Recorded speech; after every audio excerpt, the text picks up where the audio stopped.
이게 가족들이 보거나 옆에서 봤을 때는 그게 몰라요. 그래서 게을러진다고 자꾸 타박을 해서 오히려 마음이 더 안 좋아지니까 더 악순환이 되는 경우들이 많습니다. 택시 타고 내릴 때 내가 지갑 흘렸나 핸드폰 흘렸나 확인하는 거. 근데 그건 좋은 습관 아니에요, 선생님?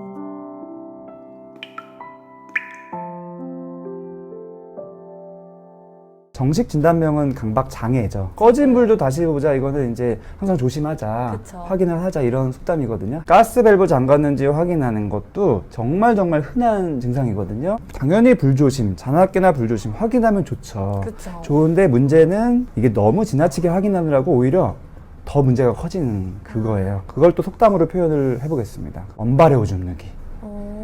그러니까 임시방편인 거죠. 네. 확인하는 거는 좋지만 오히려 확인에 너무 꽂혀서 그게 지나치다 보면 정작 중요한 것을 못하는 그런 상황이 되는 게 이제 강박증으로 볼 수가 있습니다. 최근 몇 년 전에 이제 정신과 진단 기준이 5번째로 개편되면서 조금 체계가 바뀌었어요. 예전에는 강박장애가 불안장애에 속했어요. 그래서 네. 불안장애에는 뭐 공황장애, 뭐 범불안장애, 사회불안장애, 사회공포증 뭐 여러 가지가 있는데 그것 중에서 강박증이 있었어요. 그래서 결국엔 근본은 불안한 거다라고 보통은 생각을 했었는데 네. 많은 연구들이 쌓이다 보니까 조금 달라요. 강박증은 일반적인 불안장애랑 약도 좀 다르고 네. 원인도 좀 뇌 영상 같은 거 찍어보면 좀 다르고 해서 구분을 따로 했어요. 몇 년 전에. 아예 분리해버린 거예요? 그래서 강박 및 관련 장애라고 이제 분류를 따로 했고 네. 그 하위 카테고리에 이제 하나로 강박 장애가 있어요. 다른 것도 좀 이 기회에 좀 알려드리고 싶어서 준비를 했는데 신체 변형 장애. 이게 뭔지 혹시 아시겠어요? 이것도 역시 강박의 개념이기 때문에 집착하는 건데 신체. 예전에는 신체 추형 장애라고 불렀는데 이제 성형외과에 가면 많죠. 내가 어디가 신체적으로 굉장히 못났다. 부족한 것 거기에 같다. 꽂혀요. 네. 그래서 아무리 사람들이 괜찮다 해주고 아무리 또 고쳐도 계속 꽂혀 있어서 계속 꽂히는 그런 신체 변형 장애라고 하죠. 발모광은 뭔 것 같아요? 모르겠어요. 이건 머리 뽑는 거예요. 털 뽑는 거. 모가 이제 털모고 네. 발모, 그 털을 뽑는 거. 머리털일 수도 있고 몸에 이제 모든 털. 가만히 있다가 갑자기 턱털을 뽑거나 이런 거 뽑거나 네. 그런 거에 또 집착을 해서 이제 이런 데가 아예 듬성듬성 되거나 이런 것도 이제 어쨌든 이런 행동에 꽂히는 거기 때문에 발모광도 강박 및 관련 장애에 속하고요. 저장 장애. 아까 어떤 분이 얘기해 주신 거 모으는 거. 이거는 이제 새롭게 진단 기준에 들어왔어요. 예전부터 많이 이제 경험으로는 많이 했지만 강박 장애의 그런 카테고리, 강박 및 관련 장애 중에서 저장 장애. 보통 뉴스에 많이 나오죠. 기사에도 나오고 집에 막 모으는 거잖아요. 물건을 못 버려서 막 책에 꽉 차 있고. 저희 할아버지는 신문지를 그렇게 모으세요. 네. 그렇죠. 근데 이제 저장 장애가 물건을 모으는 이유가 무슨 수집이랑은 조금 달라요. 이 집이라는 공간은 결국엔 내 마음속의 공간이고 내 마음이 공허하고 할 때 그걸 채우려고 내 마음속을 채울 수는 없으니까 집을 채우는 건데 네. 보통은 이제 집에 물건이 많을 때 사람들이 이제 뭐 쓸데없이 왜 뭐 10년 된 거 다 버리지 왜 가지고 있냐 이렇게 말을 하는데 그러니까요. 이분들은 모으는 이유가 쓸데없다고 생각 안 해요. 소중한 거라고. 네, 소중한 거다라고 의미를 부여하고요. 특히 어떤 의미를 부여하냐면 실용성은 없어도 어떤 미적인 그런 의미가 있다. 되게 뭐 오래되면 앤틱한 그런 게 또 있다 이런 식으로 그런 식으로 의미를 부여해서 모으는 게 있거든요. 심리적인 중요한 원인 중에 하나는 아까 말씀드렸다시피 공허한 마음이 되게 많아요. 그래서 어머님이 보통은 이제 자식들한테 많이 헌신하다가 빈둥지 증후군처럼 이제 떠나고 나서 그런 증상들이 찾아오고 심해지는 경우들이 많이 있습니다. 본인은 별로 안 불편하고요. 맞아요. 주변 사람들이 힘들어하시죠. 가족이 정말 불편합니다. 네. 왜냐하면 거주 공간이 좁아지거든요. 그쵸. 어쨌든 이것도 물건에 집착하는 거기 때문에 강박 및 관련 장애에 속하고 마지막으로 피부 파기 장애, 살을 뜯는 거예요. 쉽게 말하면. 이제 손톱도 넓은 의미에서는 살이기 때문에 손톱 뜯는 거 흔하고 여기 끝에 이렇게 뜯는 그다음에 어떤 굳은 살이나 이런 것도 이제 뜯는 거에 또 꽂히는 분들이 있습니다. 저희가 오늘 중점적으로 다룰 거는 가장 흔한 강박 장애를 다루도록 하겠습니다. 네. 강박 장애는 가장 중요한 특징이 뭐냐면은 요 두 개예요. 강박 사고, 강박 행동. 집착하는 생각, 한 가지 생각에 꽂혀서 그 생각이 계속 맴도는 거죠. 뭐 수능 때도 그렇고 여러 가지. 그것들이 하나의 축이고요. 또 한 가지는 행동. 확인하는 거는 행동이죠. 내가 몸으로 움직여서 뭔가 액션을 반복적으로 취하는 거. 그게 이제 강박 행동인데 이 두 가지가 다 있을 수도 있고 하나만 있을 수도 있고 이 이면에는 요 불안이라는 게 있어요. 불안. 강박사고 그 생각을 할 때 불안도 같이 느껴져요. 이걸 한 번도 경험을 안 해보신 분들은 강박 생각이라는 게 이해가 잘 안 되거든요. 네. 이게 보통 어떻게 표현하냐면은 침투적 사고라 그래요. 침투. 내 머릿속으로 밖에서 확 들어오는 느낌. 확 들어와서 아예 꽂혀버려요. 안 나가요. 충동적으로 확 들어오는데 약간 이미지처럼, 영상처럼 머릿속에 그냥 계속 맴도는 건데 그 내용이 굉장히 나를 불안하게 하는 내용들이 특히 있어요. 네. 어떤 공격적인 것들이 꽤 있고요. 저 사람을 자꾸 때리는 생각이 든다. 그러면 되게 괴로워요. 왜냐하면 저 사람이 내가 진짜 미우면은 뭐 그러려니 할 텐데 미워하지 않는데 그런 생각이 들면 진짜 괴롭죠. 또 한 가지 축은 성적인 거. 저 사람에 대한 성적인 생각이 막 드는 거예요. 근데 머리로는 그런 생각을 한 번도 한 적이 없고 절대로 그래서는 안 되는 관계고 전혀 그렇지 않은데 생각이 막 마치 남이 심어주듯이 팍팍 들어오는 거예요. 되게 괴로워요. 근데 그런 생각이 왜 갑자기 이렇게 드는 거예요? 여러 가지가 있는데 하나씩 좀 설명을 드리면은 보통은 이제 금기된 것들, 공격적인 충동, 성적인 충동 이 두 가지가 사실은 사람과 동물이 구별되는 네. 굉장히 중요한 어떤 본능이자 그거를 억제하는 게 이제 사람이고 그걸 그쵸. 억제 못하는 게 동물인데 자기를 통제하고 억제하는 게 컨트롤이 안 되는 그런 상황에 놓이는 거죠. 유전적인 것도 관련될 수 있고 어떤 신체적인 컨디션도 관련이 될 수가 있고 뇌 특정 부위가 타고나기를 좀 그럴 수도 있고 출생 과정에서 어떤 문제나 사고 때문에 뇌에 좀 손상을 입어서 그럴 수도 있고 일생 전체가 처음부터 그렇게 시작하시는 분들이 더 많아요? 아니면 평상시에 멀쩡하다가 갑자기 어느 순간부터? 굉장히 중요한 질문이신데 그 소인들은 초반부터 발현될 수가 있지만 이런 증상들로 나타나는 거는 보통은 사춘기나 청소년 때부터 서서히 이제 나타나고요. 네. 하지만 그때 바로 치료를 보통 안 받아요. 이런 게 병인지도 모르고 없어지겠지. 없어지겠지 네. 하기도 하고 하니까. 그래서 보통은 한 5년이나 10년 후에 굉장히 많이 묵혔다가 점점 네. 심해지는 상태로 이제 병원에 오시는 경우들이 많이 있습니다. 그래서 20세 전후에 진단되는 경우들이 있어요. 사실은 그 전부터 발현은 되고요. 또 이제 보통 호르몬적으로 설명을 할 때는 세로토닌 호르몬 많이 얘기하잖아요. 네. 이게 불균형해지고 조절이 안 될 때 불안해지기도 하고 이런 강박 증상도 역시 충동 조절, 떠오르는 충동이 조절이 안 되는 것도 역시 네.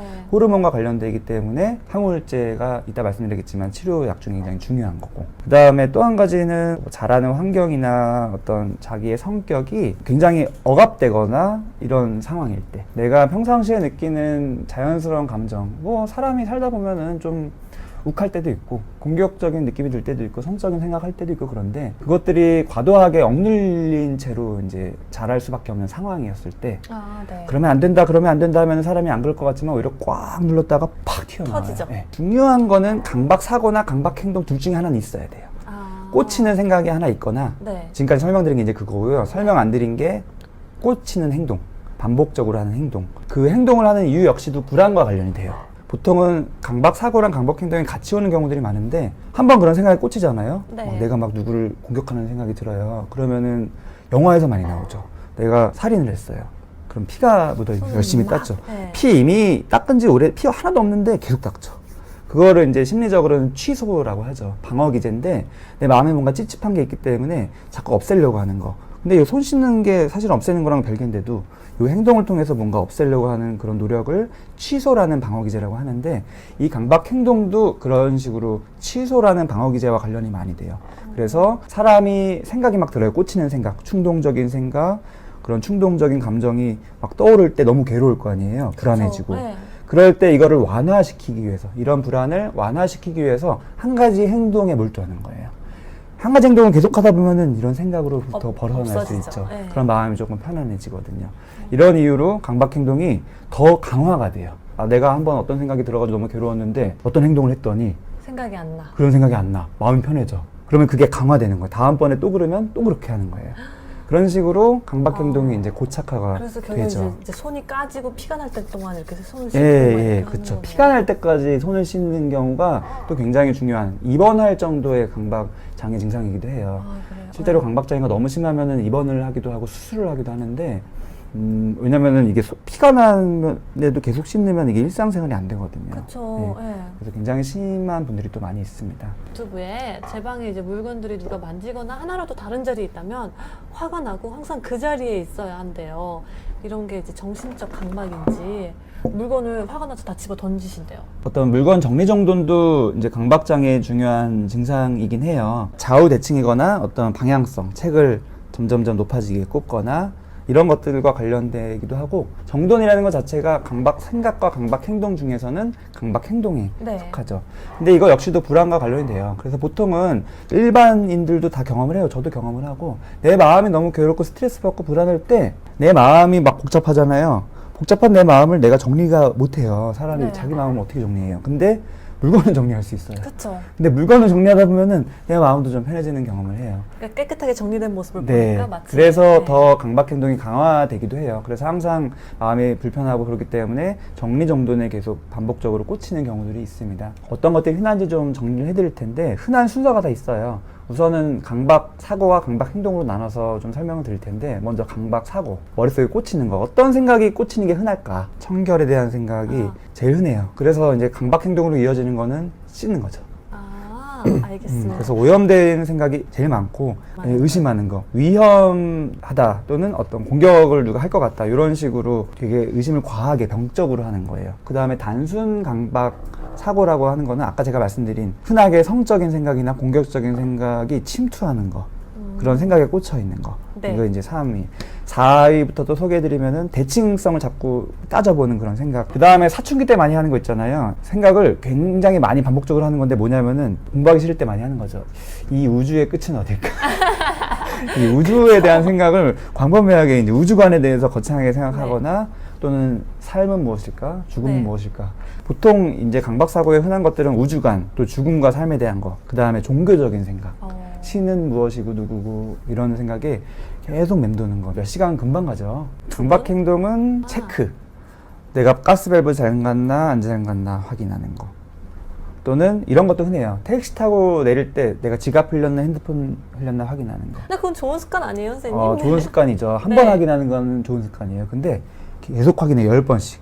그 다음에 내린 다음에 또 봐요. 그 다음에 내려서도 바닥도 또 봐요. 그렇죠. 네, 내리는데 엄청 오래 걸리고. 가스밸브도 한 번 확인하는 건 굉장히 좋죠. 문단속도 한 번은 굉장히 좋고. 네. 근데 여러 번 하는 게 문제예요.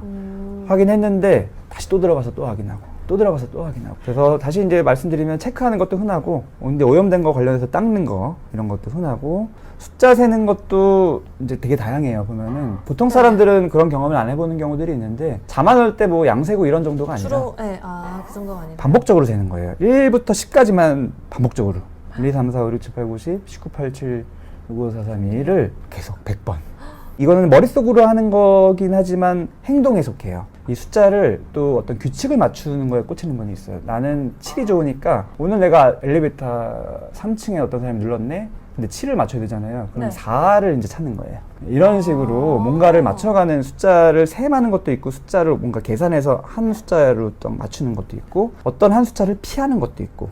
수능 볼 때 많이 경험하시는 OMR 카드 체크하는 거 다 맞겠는지 확인하는 거 한 번은 보통 하죠. 근데 그쵸. 이거를 계속 하거나, 아니면 이거 때문에 너무 불안해가지고 대충 풀고 확인에만 더 많은 시간을 쏟거나, 굉장히 불합리함에도 불구하고 그걸 안 하고는 못 견디는, 네. 재확인하고 체크하는 거. 역시 공부할 때 이 지문에도 관련이 되게 많아요. 저는 이제 수험생들을 주로 많이 보는데, 병원이 이제 학원가 근처여서 고3, 재수, 3수, 4수 많이 보는데, 그분들 중에서 강박장애가 있는데도 불구하고 모르면서 몇 년 동안 계속 고생하다가 강박장애 있는 거 알게 돼서 치료받고 나서 점수가 확 오르는 경우들이 굉장히 많아요. 네. 왜냐면은 그게 원인이 강박이었기 때문에. 뭐냐면은 지문을 못 읽어요. 특히 언어 영역 같은 거 많이 길잖아요. 그쵸. 이제 꽂혀요. 지문이 많은데 사실은 별로 안 중요한 것들, 그냥 대충 보고 넘길 어떤 단어나 문장에 꽂혀요. 이 문장의 의미가 뭐지? 사실 이 문제 푸는데 아무 관련 없는데. 거기서 헤어나지 못해요. 헤어나지 못해요. 그래서 네. 거기서 막 몇십 분을 소모하는 거죠. 그 다음에 또 한 가지는, 지문이라는 건 물론 꼼꼼하게 보면 좋지만, 너무 꼼꼼하게 봐도 시간이 너무 소모되잖아요. 정독을 하는 거예요. 모든 지문을. 정독을 하면 안 되잖아요. 그쵸, 대충 봐야 무슨 되잖아요. 얘기지? 예. 네. 그런 식으로 놓칠까봐 해요. 내가 뭔가 빠뜨렸을까봐, 중요한 거를 빠뜨렸을까봐 체크하는 식으로 역시 이어져서 답안지 재확인하거나 지문 재확인하거나 자꾸 다시 보거나, 이런 것이 굉장히 흔한 또 강박 행동이고요. 강박적 느림이라고, 아까 강박적 지연. 강박적 느림이라고 해요. 그래서 뭐냐면은 꼼꼼하게 빠뜨리지 않고 하기 위해서 부담스럽잖아요. 내가 뭔가를 시작할 때, 나는 이거 할 때 확실하게 해야 돼. 그래서 아예 시작을 안 해요. 그런 분들이 있어요. 계획 세우는 거 좋아하는데, 계획을 내가 한번 세울 때 정말 제대로 세워야 돼서 네. 계획을 안 세워요.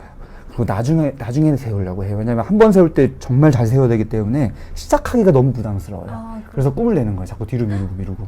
그래서 결국에는 시간이 촉박하니까 그때 이제 빨리 하다 보니까 오히려 더 꼼꼼하게 못하게 하는 네. 아이러니한 그런 현상이 나타나죠. 그리고 또 그렇게 꼼꼼하지 못하게 한 거를 견디지 못하시는 거 아니에요? 거기에 지금 그렇죠. 그러니까 계속 악순환인 거예요. 하지만 그 순간이 되면 또 여지없이 지나치게 어떤 꼼꼼한 또 계획을 세우기 때문에 시작이 안 되는 강박적 지연이라는 게 생각보다 또 많이 있어요. 공부에 대한 계획도 많고 업무도 마찬가지. 보통 직장인들이 업무할 때 뭐 마찬가지일 텐데 모든 걸 열심히 100%할 필요는 없잖아요. 완벽하게 내가 하나라도 빠뜨리면 안 되고 하나라도 실수하면 안 된다는 생각 때문에 일을 할 때 너무 부담스러워요. 뭐 한 가지 업무가 주어지면. 그래서 시작을 안 해요. 나중에 하자. 그냥 피해버리는 네, 거군요. 피해버리는 거죠. 너무 불안하고 힘드니까. 네. 하지만 시간이 지체돼서 더 늦게 한다. 진단 기준은 계속 지금까지 말씀드린 강박사고와 강박행동이 역시 포함이 돼요. 이 둘 중에서 하나라도 있으면 돼요. 근데 이제 강박사고에 대한 보충 설명을 조금 이제 드리면은 어떤 생각이나 충동이 자꾸 이제 내 머릿속에 의식적으로 확 느껴지고 침범하면은 너무 불안해지고 두려워지니까 이거를 자꾸 막으려고 하는 거예요. 억누르고 무시하고 마음속에서 자꾸 떨쳐내려고 하고. 근데 안 되니까 행동으로 이제 중화시키는 행동, 강박행동으로 한번 했더니 잘 된다. 그러면 이제 꽂혀가지고 또 하고. 강화가 되면서 또 하고 이런 식으로 두 개가 이어지는 경우들이 많고요. 네. 그게 굉장히 고통스러운 게 중요한 거예요. 고통스러워요. 이런 과정이 매일매일 항상 일상에서 있기 때문에 너무 고통스러워요. 진짜 고통스러워요. 이거 강박장애 경험해보지 않으신 분들은 이 고통을 몰라요. 흔히 가족들도 이해를 못해서 어떤 청소년이나 어떤 성인이 강박장애 때문에 너무 고통스럽고 자꾸 딴 생각이 들고 그래서 공부를 못하겠고 업무를 못하겠는데 부모님이 이해를 못해요. 그래서 오히려 타박을 해요. 왜 자꾸 딴 생각하냐? 넌 왜 그러냐? 네, 넌 왜 그러냐? 왜 집중을 안 하냐? 하지만 그게 자기 노력으로 될 게 아니고 안 되는 거거든요. 그러니까 아무도 몰라주기 때문에 더 고통스러워요. 그리고 내가 노력을 아무리 해도 극복이 안 되니까 더 좌절돼요. 이렇게 소모되는 시간, 결국에는 시간 낭비거든요. 뭐든지 반복하면 시간 낭비잖아요. 그쵸. 생각도 시간 낭비, 네. 행동도 시간 낭비. 시간 낭비가 얼마나 하루에 일어나느냐. 이 강박 생각이나 행동이 있는데 고통스럽지 않다면 강박증이 아니게 되나요? 이 고통이라는 거는 있을 수도 있고요. 고통이 없더라도 지금 말씀드린 시간 낭비가 있으면 또 돼요. 시간 낭비가 얼만큼 있냐면은 1시간. 1시간이 생각보다 길어요. 자는 시간 빼고 하면은 1시간이 생각보다 긴데 또 강박장애가 있으신 분들은 또 1시간이 흔해요. 낭비되는 시간이. 금방 지나갈 것 같아요. 저도 이제 많이 보는데 뭐 몇 가지 예를 좀 설명드릴게요. 시간 낭비가 어떤 식으로 이루어지냐면 운전도 역시 강박적으로 행동하시는 분들이 있어요. 운전 한번 할 때 이 절차가 너무 복잡해요. 순서가. 뭐 자리에 앉는다, 이거 맞춘다, 백밀러 또 맞춘다, 의자 조절한다. 모든 거 다 이런 거를 하는데 시간이 막 30분씩 걸리는 경우도 있고 샤워도 1시간 걸리는 경우도 있고 아까 말씀드린 뭐 지문 읽는 것도 굉장히 오래 걸리는 경우가 많고요. 네. 숫자 생각도 뭐 100번씩 하다 보면 또 1시간 금방 가고요. 그쵸. 그런 식으로 해서 시간 낭비가 많이 된다. 그래서 이런 것들로 인해서 결국에는 제일 중요한 거의 모든 정신과 질환에서 진단 기준에 속하는 게 뭐냐면은 이런 것들 때문에 내 일상생활에 지장이 크다. 근데 선생님 저는 궁금한 게 이 강박 행동을 하면 이제 그 강박 사고에서부터 벗어나잖아요. 네. 근데 그럼 이런 행동을 하는 시간이 지나간다는 걸 스스로 인지를 하나요? 그것도 단계가 있어요. 네. 인지를 하는 경우들도 흔하고요. 인지를 하면서 이건 괜찮아라고 생각하는 분도 있고요. 네. 이거는 마땅해. 왜냐면 난 많이 오염돼 있거든. 1시간을 씻어야 돼. 이렇게 생각하는 사람도 있고요. 네. 하지만 나 이거 너무 과해. 또 이렇게 생각하는 사람도 있고. 그래서 강박장애에도 카테고리가 있는데 병식이라고 하죠. 인사이트라고 이제 영어로는 하고 병식이 있냐 없냐, 병식이 나쁘냐, 세 가지로. 병식이 있다. 나는 이거 너무 과해. 하지만 극복이 안 돼. 이런 분도 있고 병식이 나쁘다. 그래도 확실히 더럽긴 해. 이런 식으로 중간. 이거는 해야 돼. 약간 이런 분도 있고 나는 이거 확실한 게 오염된 거야. 라는 식으로 병식이 없는 분도 있고 내가 과한 게 절대로 아니야. 하는 분들도 있고. 그래서 병식에 따라서 다양하지만 어쨌든 다 강박장애다. 병원에 스스로 찾아오시나요? 스스로 찾아와요. 정말 힘든 분들은 스스로 찾아와요. 그 다음에 가족분들이 이제 데려오시는 분들도 있고. 네. 왜냐면 가족이 힘들거든요. 옆에서 보기에. 강박장애 있는 분들이랑 같이 생활하기 되게 힘들어요. 청결 때문에. 청결이라는 거는 나 혼자 청결해서 될 게 아니라서 온 가족들을 가족이 다 힘들죠. 이제 자꾸 통제하거든요. 들어오자마자 씻으라고 그러고. 나만 그런 게 아니라 온 가족이 다 그래야 한다. 그렇죠. 네. 그렇기 때문에 가족들이 많이 고통스러워서 같이 오시는 경우들도 있고, 최근에는 좀 이런 강박장애 같은 게 점점 알려지면서 스스로 이것도 강박 증상이구나 해서 이제 좀 해결하려고 오시는 분도 있고요. 깔끔한 것과 강박증의 차이는 네, 뭔가 결벽증은 강박증의 하위 카테고리로 보시면 될 것 같아요. 청결이라는 부분에만 꽂혀 있는 거죠. 강박장애 고치기가 제일 까다롭다고 하는데 맞나요? 이거 되게 흔한 질문인데 저도 그렇게 배웠어요. 예전에 레지던트 때도 강박장애는 우울증이나 다른 불안장애보다 약도 잘 안 듣고 잘 안 낫는다라고 배웠는데 네. 실질적으로 이제 임상에서 치료를 하다 보면은 생각보다 치료 잘 돼요. 그래서 꼭 희망을 드리고 싶어요. 꼭 시도해봐라. 실제로 저만 해도 강박증인 분들이 와서 안 나아진 경우는 없어요. 정도의 차이가 있지. 뭐 90% 나아졌냐, 50% 나아졌냐 이런 차이지. 하지만 50%만 나아져도 삶이 바뀌어요. 큰 변화가 있을 당연하죠. 것 왜냐하면 같아요. 몇 가지 예로 어떤 분은 강박 증상 때문에 하루에 15시간씩 잠을 자는 분도 있어요. 그것도 역시 회피이기도 하고 그런 건데 그럼 공부를 못 해요. 그다음에 지문도 역시 오래 걸리고. 근데 뭐 치료하면서 잠은 그냥 보통 사람처럼 7, 8시간 자는 것만 해도 몇 시간이 벌어지는 거고. 이거는 강박장애뿐만이 아니라 우울증도 그렇고요. 불안장애도 그렇고요. 공황장애도 그렇고 어떤 사회공포증도 그렇고 그렇게 잠이 늘어나는 경우들이 많은데 이게 가족들이 보거나 옆에서 봤을 때는 그게 몰라요. 그래서 게을러진다고 자꾸 타박을 해서 오히려 마음이 더 안 좋아지니까 더 악순환이 되는 경우들이 많습니다. 그래서 본인도 그렇고 가족도 그렇고 주변 사람도 그렇고 잠을 너무 잔다. 그러면 그 사람이 게을러서 그러는 게 아니에요. 뭔가 문제가 있는 거예요. 그렇게 보시면 될 것 같습니다. 그럴 때는 조금 더 따뜻하게 무슨 일이 있는지 네, 약간 그쵸. 여쭤보시는 게 그러면서 좋을 좀 것 같이 문제를 해결하는 방향을 추구하시면 좋고요. 지문도 당연히 시간이 확보되는 거고. 같아요. 네. 이런 건 아주 흔한 예라서 어디든지 가까운 곳 가서 강박 장애가 있다면은 치료를 좀 받아보시라라는 얘기를 꼭 드리고 싶어요. 물론 이따 설명드리겠지만 좀 용량이 달라요. 똑같은 항우울제를 이제 치료약으로 쓰더라도 우울증일 때 복용하는 용량의 보통 약마다 다르지만 보통 2배 정도는 먹고 훨씬 더 세게 낫는데 필요한 기간도 보통 우울증은 한 4주에서 6주 정도면은 많이 좋아진다고 보통 되는데 강박장애는 거의 배, 한 2달에서 4달 이런 식으로 조금 기간이 길다고 되어 있지만 안 낫는 건 아니다. 꽤 잘 난다. 네. 좀 그런 차이가 있을 뿐, 정도의 차이가 있을 뿐 이런 식으로 정리를 좀 해드리고 싶습니다. 네, 알겠습니다. 외생기과에 대해서 사실은 궁금하실 텐데 치료를 하다 보면은 그렇게 또 중요하지 않아요. 왜냐면은 잘 모르거든요. 이것들 중에서 뭔지 잘 모르기도 하고 별로 안 중요하기도 해요. 문제를 해결하는 데 있어서. 하지만 사람들이 제일 궁금해하는 거는 왜 생겼나요? 선생님 항상 물어봐요. 그렇죠. 궁금하니까. 어디서부터 시작됐는지가. 근데 별로 이걸 해결하는데 별로 중요하진 않다라는 얘기를 먼저 드리고 그래도 말씀을 좀 드리면 아까 제가 초반에 좀 설명드린 호르몬 문제 때문에 세로토닌 조절이 잘 안 됐을 때 불안이나 공포나 충동 조절이 안 되기 때문에 꽂히는 게 잘 되고 네. 추가적으로 좀 얘기 드리고 싶은 거는 예전에는 이 강박이라는 게 불안하고 관련이 많다라고 됐다라고 제가 말씀드렸는데 최근에는 이제 뇌 문제 쪽으로 이제 점점 영상도 발달되고 이제 공부를 해보니까 불안장애일 때의 어떤 뇌의 특성 부위, 보통은 편도체라고 해서 각성되고 막 공포 자극이 일어나고 이런 동물적인 감각, 아주 뇌의 가운데 쪽에 있는, 중심 쪽에 있는 부분이 많이 이제 각성됐을 때, 그게 뭐 커지거나 작아지거나 뭔가 변화가 있을 때 이런 불안장애가 많고 강박증도 그때 많다 이런 것들이 예전에는 이제 많이 알려졌었는데 더 많이 이제 확보를 하다 보니까 그게 좀 아니다, 조금 다르다. 그런 편도체보다는 좀 다른 부위. 어떤 부위냐면은 좀 컨트롤하는 부위예요. 누구든지 딴 생각해요. 집중 잘 못할 수도 있고. 근데 강박장애와 강박장애가 아닌 일반 분들과의 차이는 뭐냐면은 딴 생각했다가 끊고 돌아올 수 있냐 없냐 그 차이. 끊을 수 있냐 없냐 요거거든요. 내가 컨트롤할 수 있는지. 컨트롤 끊을 수 있냐 없냐. 근데 그 맺고 끊고가 잘 안 되는 게 오히려 불안보다 더 중요한 그런 문제의 원인이다. 이런 식으로 최근에 좀 알려주고 있어서 약도 조금은 그쪽으로 해서 좀 처방이 조금씩 이제 새로운 것들이 좀 나오고 있고요. 그렇게 좀 설명드리고, 그 다음에 스트레스는 굉장히 중요한 원인이에요. 어떤 유전적인 원인이나 뇌에 어떤 소인들도 있는 분들이 특정한 스트레스 상황 이후에 강박장애가 생기는 경우들이 반 이상이에요.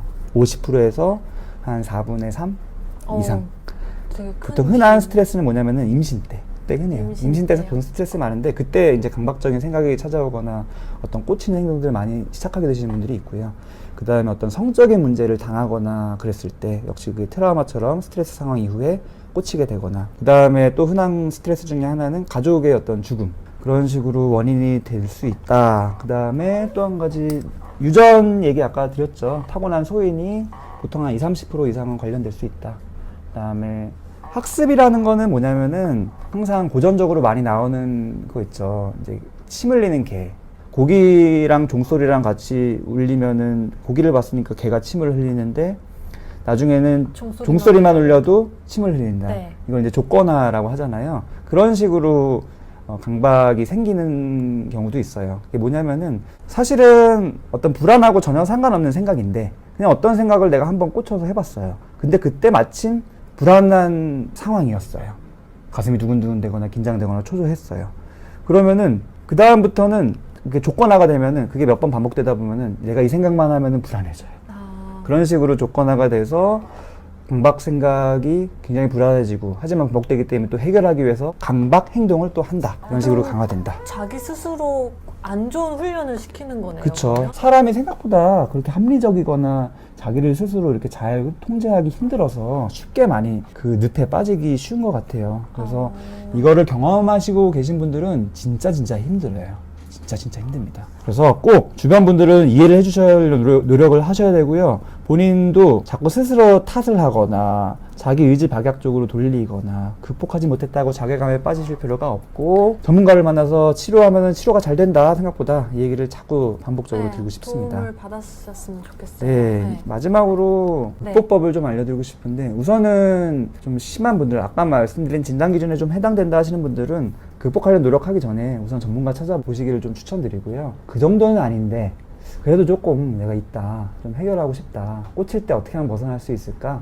이런 분들은 좀 해볼 만한 치료법 중에서 스스로 해볼 만한 행동치료라고 하는데 좀 알려드리고 싶은 게 몇 가지가 있습니다. 사고 중지라고 보통은 해요. 네. 이게 뭐냐면은 아까 말씀드린 대로 크게 두 개잖아요. 생각이냐 행동이냐. 생각에 대한 거. 내가 어떤 생각에 꽂혀 있어요. 그러면은 거기서 벗어나려고 노력을 하죠. 그만해야지 막 어떤 분은 막 고개를 흔들기도 하고 막 근데 잘 안 되죠. 그때 효과가 그래도 있다라고 이제 되어 있는 게 뭐냐면은 고무줄을 여기다가 이렇게 묶어요. 머리끈 같은 그냥 노란 고무줄 흔한 거 네. 그냥 묶고 다니다가 그렇게 내가 생각에 꽂혀 있었을 때 벗어나지 않으면은 당겼다가 팍 넣는 거예요. 근데 아프지 않을까요? 아프죠 물론. 네. 하지만 아프지만 거기서 벗어날 수 있는 거예요. 그런 식으로 한번 전환이 되는 걸 몇 번 하면서 거기 익숙해지면은 그 다음부터는 요거 안 해도 내가 전환이 되는 훈련이 되는 거예요. 생각을 중지하는 거. 아까 말씀드린 대로 강박이라는 거는 불안도 중요하지만 요 중지가 안 되는 게 굉장히 중요한 포인트여서 중지를 하는 훈련을 하는 거죠. 다른 치료법 중에서는 그래도 검증된 치료법이니까 해보실 만하다라는 얘기를 좀 드리고 싶습니다. 네, 알겠습니다. 그다음에 이제 행동에 대한 거를 소개드리면은 가장 효과적인 거는 실질적으로 행동 치료를 많이 하는 거는 뭐냐면은 노출을 우선 시키는 거예요. 내가 싫어하는 자극에. 오염에 꽂힌 분들은 악수하는 거 되게 싫어하거든요. 사람들 만났을 때 거기 병균 옮을까봐. 근데 이제 악수를 막 억지로 시키는 거예요. 그 다음에 닦고 싶을 거 아니에요. 못 닦게 하는 거예요. 그러면 굉장히 힘들겠죠. 너무 괴로울 것 너무 같은데요? 괴롭죠. 물론 괴로운데 괴로움을 견디는 시간을 이제 늘려가는 거죠. 처음에는 조금 참게 하다가 점진적으로 이제 늘려가는 방법도 있고 아예 그냥 왕창 더럽게 한 다음에 못 닦게 하는 경우도 있고 정도의 차이가 있지만 결국에는 노출시키고 그것에 대한 반응을 막는 거 이런 식으로 악순환의 고리를 한번 끊어주는 거를 해보는 거죠. 내가 고치고 싶은 게 아니라 가족분들이 고치고 싶어서 왔어요. 행동 장애가 있어서 이제 그거를 이렇게 시도를 했는데 참지 못하고 나는 할 거야. 그래서 이렇게 조금 대부분 참기 힘들어요. 왜냐하면 그거 참기 쉬우면 그게 강박 장애인 거예요. 그쵸. 하지만 힘듦에도 불구하고 그거를 계속 될 때까지 시도하다 보면 된다. 그 다음에 행동 치료만 하는 게 아니라 가장 효과적인 거는 아까 잠깐 말씀드린 약물 치료. 보통은 항우울제라는 거를 많이 처방을 하고 아까도 말씀드렸다시피 우울증보다는 좀 치료가 오래 걸려서 한 2달 이상 걸릴 수 있지만 꽤 잘 낫는다 이런 식으로 해서 약물 치료랑 같이 이런 행동 치료를 하면은 훨씬 잘 돼요. 내가 약 안 먹고 이걸 해보는 거랑 약 먹으면서 이 강박 장애가 호전되는 추세를 같이 이런 행동 치료를 해보면은 훨씬 수월하게 되겠죠. 그래서 이 두 가지를 극복법으로 좀 해볼 만하다라고 해서 소개를 좀 드렸습니다. 제가 준비한 강의는 대략 마쳤어요. 강박장애에 대해서 이해가 좀 되셨는지 모르겠는데 저는 진짜 많은 것을 배워가는 것 같아요. 많은 것들을 배웠고 이 방송을 통해서 많은 분들이 좀 알았으면 좋겠어요. 나만 알고 있었던 나의 괴로움 하지만 내가 이상한 게 아니라 어떻게 보면 증상일 수도 있다. 가족들이 이해 못하지만 난 진짜 괴로운 게 맞다. 나의 게으름이나 어떤 의지 박약이 아니다.